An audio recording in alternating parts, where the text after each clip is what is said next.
and we still have our lovely guest Njeri here. Yes, so Njeri, I came to realize that people go through this stage without even realizing they're going through this stage. You see, people tend to hit rock bottom when they are in the youthful ages because of things not working in their lives. Like maybe there's a story in social media. That doctor, I don't know the name. This doctor who committed suicide. Yes, yeah. So she was a young person who was actually blooming in her career by that time, and most people are like, mbona kafanya hivyo, si angevumilia tu daktari, mbona anafanya hivyo. You see, a lot of tulitumia pesa mingi. Yeah, sure. Had a lot of potential. Nani msana mdogo see, people talked a lot during that time. So I want us to explore some of can I call it the negative side of adult? At what point do someone reaches rock bottom, and how do you recognize these signs that for real I am reaching rock bottom in this phase, and how do you handle it as a person? Thank you so much, Wendy. Now this takes me to mental illnesses and the importance of mental health. Because every other person, not only adults, even children, they get mental illnesses, which we keep on advocating for mental health and telling people that your physical health is equally important to your mental health. You see, so it reaches a time when so many of us who are not happy in their situation of work. Sometimes you prayed for that job. Have you ever prayed for something and God gives you, and you're like, I didn't know that it would be this way. You know, you just prayed for it. Na ukapewa. But ukapewa tu. Unajua? Answered prayer. Uko hapo unatupostia kwa status, I'm looking back and where I am, it's an answered prayer. But that answered prayer is toxic. That happens. Sometimes you're working with people who are toxic. You see, sometimes you're working with people, you yourself, you're the toxic person in that work environment. It happens. But I think people reach there because we are unhappy with the jobs that we're doing. We are doing these jobs because we are looking for ways to survive. We are looking for livelihood, I would say.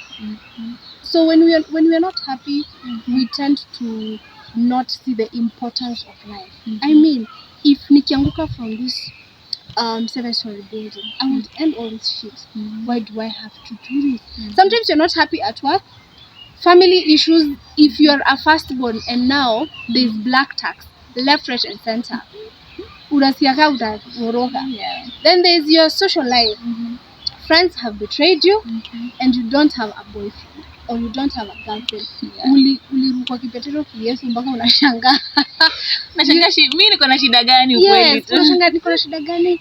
But you see, unapata pia saa zingine your career is also blooming. Now everyone is seeing that you're living the perfect life. We have so many people who are in the limelight. Yes. And when you look at them, you see they have lavishing lives. I mean, you look at me. I have my person who I see and I'm like, oh, I can't wait to be there. I wish I was her, you know. But akikufungulia hivi kitabu yake, unataka tu afunge ufungue yako, uendelee tu ukwe like trust the process.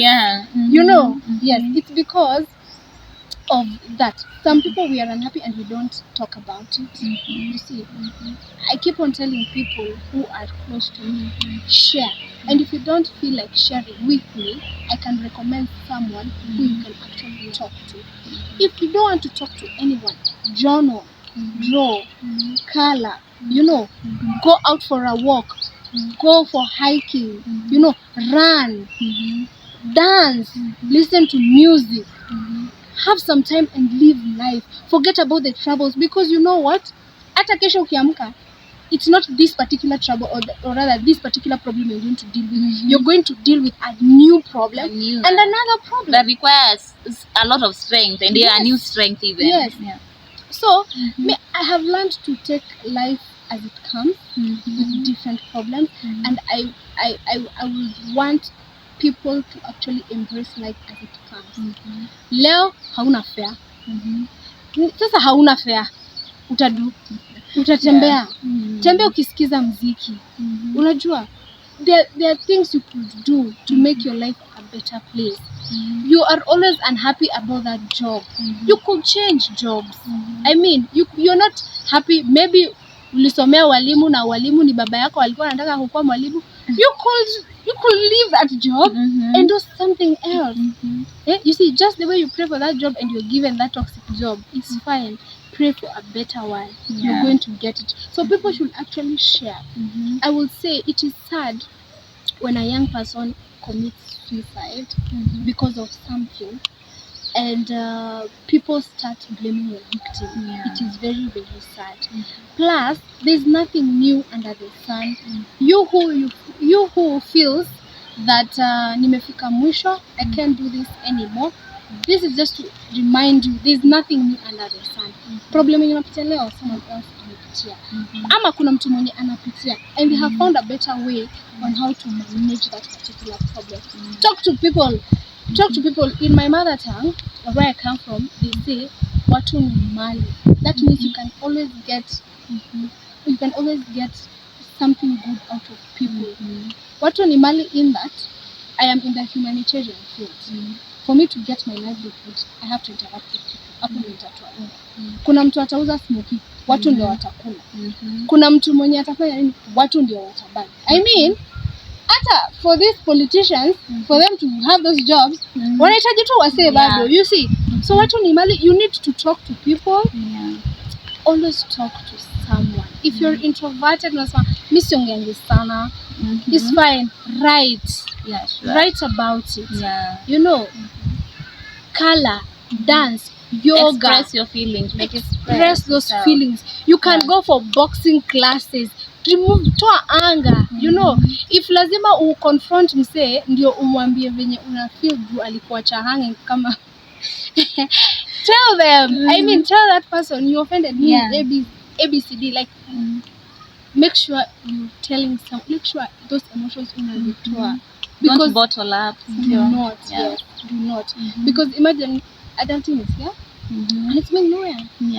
My young little nephews and nieces, like few years from now, they will come and still see this life as it is right now. It's not going to be easy. It's not.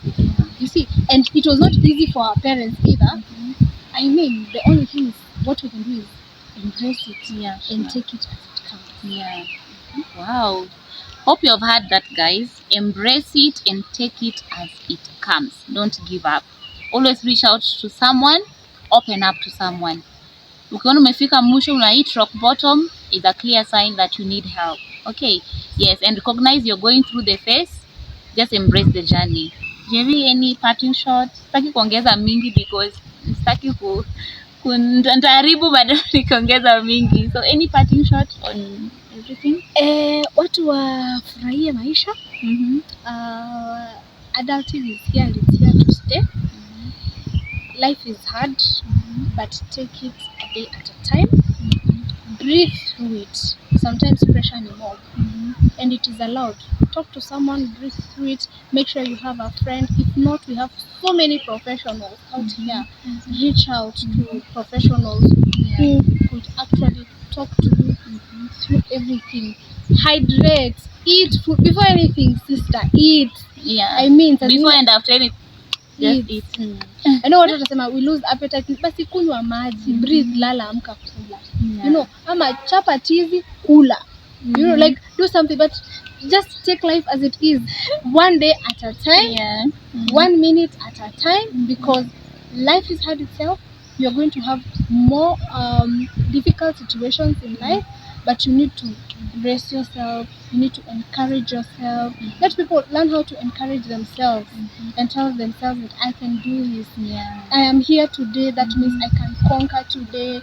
Yesterday was worse, or today I'm going through a rough day, but I know I'm coming out of it stronger. I have learned from it. You know, give your life, or rather yourself, a lot of love and words of encouragement to take you through adulting, because it is different for everyone. It is very different for everyone, but you need to analyze yourself, know where you are, and take your life as it comes. Wow, that is so powerful. Embrace your journey, Kila mtu anafanya safari yake, embrace yours, and that's how you're going to be able to conquer all these challenges. Yes. Yeah, so thank you so much for sticking by to Wendy's Mental Corner. We were handling a very exciting topic, adulting, and if you have learned something, I'm sure you have learned a lot. Just leave a comment in the comment section, and any questions you may be having, I'll be glad to have Njeri in our next episode. Yeah, I will be glad to be here. yeah, to be able to answer those questions, and I'll see you in my next one. Bye. Bye. Mwah.